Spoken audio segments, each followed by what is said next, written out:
Hello guys, it's a Simbi here, and today I've made a video, or not a video, but I've made a redstone creation for this YouTuber called Zedaph, who wanted I don't know how to explain it, but it's basically a glass pane going up in front of a item frame with a pair of trousers in it to protect it, like the glass things in museums.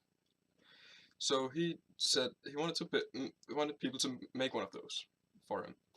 And the only requirements he had was that the ring around it was made out of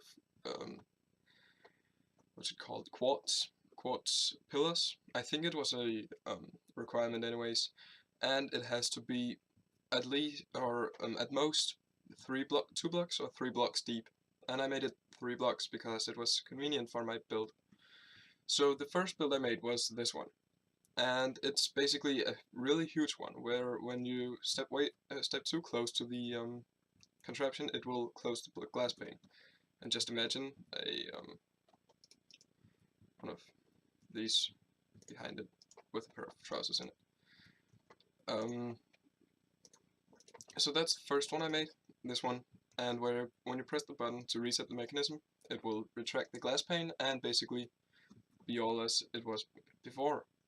So the next one I made was a bit smaller. This one was 4 blocks wide, and this one was only 3 blocks wide, which was a thing I made a requirement by myself to see if I could make it. So when I made this one, and it also worked like the other one, where you step too close, it will pop up, and then you press the button and it will fix itself. So now I saw, okay, his tunnel is 3 blocks wide. Can I make it so you can build one on either side? And so I made this one. This is only 3 block, or it's 4 blocks deep, and this one just has to be an immovable object. And in his tunnel, he had a tunnel with just carpet all the way on the floor, so you wouldn't be able to see all of the things I've built for it.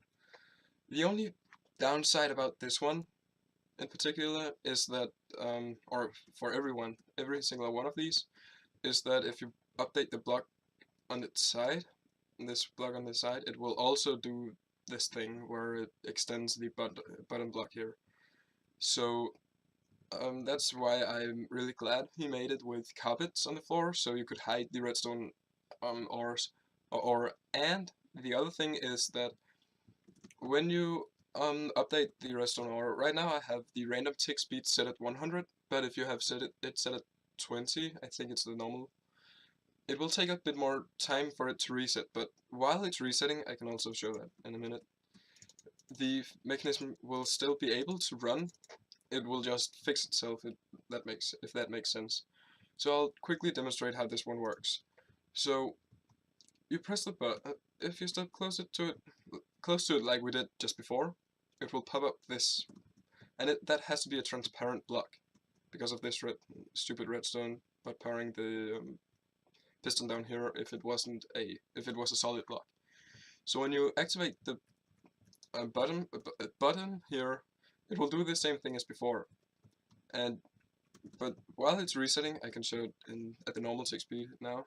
Game rule, random tick speed, true. I think that will reset it. So when you now step on, this one, it will take ages for the redstone to. Oh no. Let's just do 20. I think it's 20, which is the normal one. So when you now step on this one, it will take ages for it to stop being lit. And this piston will be extended, which is stupid for it. But if you press this button now, it will just do a cycle and it will fix itself like this. So this was just a creation he asked his viewers to do, and I thought maybe I could do it, so I used a bit of time on it, a few hours max, and it was really nice to do because I don't really build a lot of these things. I mostly build small components for bigger contraptions, so this was kind of a new thing to me. So I will do a tutorial right now. Yeah, I'll do a tutorial now. So I'll be right back. So let's start the tutorial. And I don't really know how to do a tutorial with a webcam on, so I'll look mostly down on my computer. I have my webcam set on another screen behind the computer. So I'll look down at the computer, which will be a bit weird, but just bear with me. So you'll start by placing a redstone block with a carpet on top and placing an immovable object. I just use an oak block, which is nice because you have a carpet on it, so it won't make any sounds, and it's a really cheap block, which is movable. You could also use a furnace, which is also a cheap block, and a lot of others. But I just use a note block, and then you will take an observer to read the block update from this one, and place um, an iron block underneath, which will extend this block, this piston, and when that extends, it will extend this one up a block, so it will extend the stairs up a block as well. And that's just so you can, if you update this one, it will do this, and when it's finished being lit, it will just retract this piston instead of if you had it like if this piston would extend, it would retract this stair, which it could be a glass block, but it could be any transparent block. It will just instead of retracting that block, it will just retract the piston, which will make this a bit more what's the word? I don't know. It's just a bit. I think it's nicer. Sorry for rambling on then. And then we'll put in the piston for retracting the stair block back to the reset position. And don't mind, you don't have to really think about the pistons being apart right now, because it will fix itself once you press the button. So if we just do a bit of a square like this with the blocks and place a piston here, we will be creating a monostable circuit in a minute. So this will be a monostable, which will just activate these two pistons.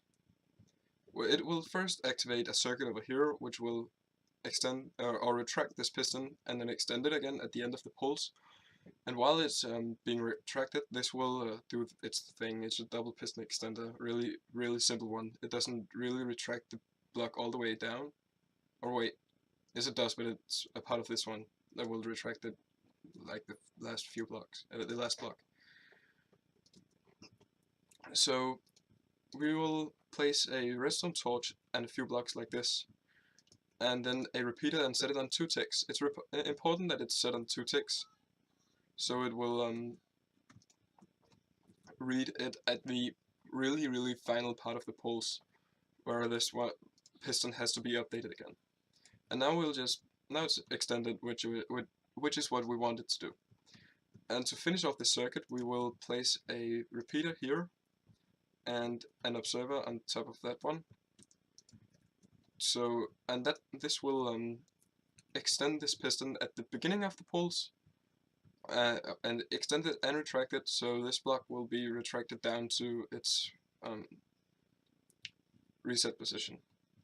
I just used that word for a few positions, but yeah, whatever. So now we'll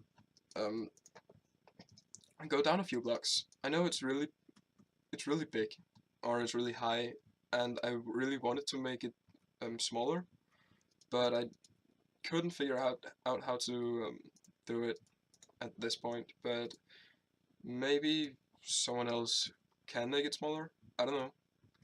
You're free to try it if you want to. Oh, like this. This will be the this part I'm building right now is because of the bottom piston having to extend and stay extended for a longer time than the upper piston here, so it's able to retract it. And that will make more sense when we do like this. Look, it fixed itself. So now, if I've made all of this correct, oh, this one has to be at 4 ticks. I'll quickly go over the repeater settings in just a minute. Now it should be all fixed up. I just need to place in the glass pane and hope for the best. So when we place a wooden or a stone button down here, it should be doing its thing, and look, now it's smooth again. So for a message for Zedaph, if you build this, don't step too close on it all the time. You'll have to reset the mechanism by pressing a button. This just has to be the input.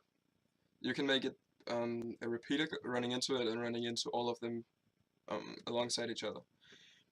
The important thing for me with this design is that you can just have a pillar of, I don't know, he said he liked, I think it, a little note, I think it's nice with nether brick and quartz.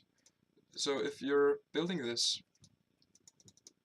you can build them almost side by side, and that's one of the biggest things I wanted to do with this, because you can just start building the next one over here, and they just have to be one, it just has to have one air gap between it. And the same one with the opposite side of the tunnel. You can start building another one here with exactly the same design, just mirror it. And that's that's why I built it like I did with being this small. I could have run with this one, which is a bit faster, but I figured this one would be a bit more fun to make and a bit of a challenge. And if you, like you just saw, accidentally reset it, it will just fix it. It will just be like it normally would, and there is no complications with that one or that way of running the circuit. So this is just that was just not a quick tutorial, but it was a tutorial for this, I don't even know what to call it, a safe mechanism for museums. I don't know, you could use it for a museum. It was just the video for this time. I'll try to do weekly uploads and maybe 2 or 3 videos a week, because I have a lot of redstone creations lying around, and it might just be in the beginning where I do this and then go back to 1 video a week, but we'll see. This was my first video, and I'm not my first video, but it was my first bigger tutorial. I made the fishing video, but that was on my own old laptop, and that was not really nice. It had a weird format and everything. And also, thank you a lot for the 15 subscribers. I'm really glad I have them, and I'm glad they chose to click the subscribe button and show me that they actually want to watch my videos. It means a hell of a world to me, because I mostly want to do these videos for the community's sake, and when I know the videos will get out to the community, I'm really happy every time I see people watch my videos. And I like this thing with YouTube. So anyways, this has been Simbi, and I'm out. Peace. Oh yeah, I almost forgot. This repeater has to be in 4 ticks. This one has to be in 3 ticks. This one has to be in 1 tick, and this one has to be in 2 ticks. That was everything. Bye.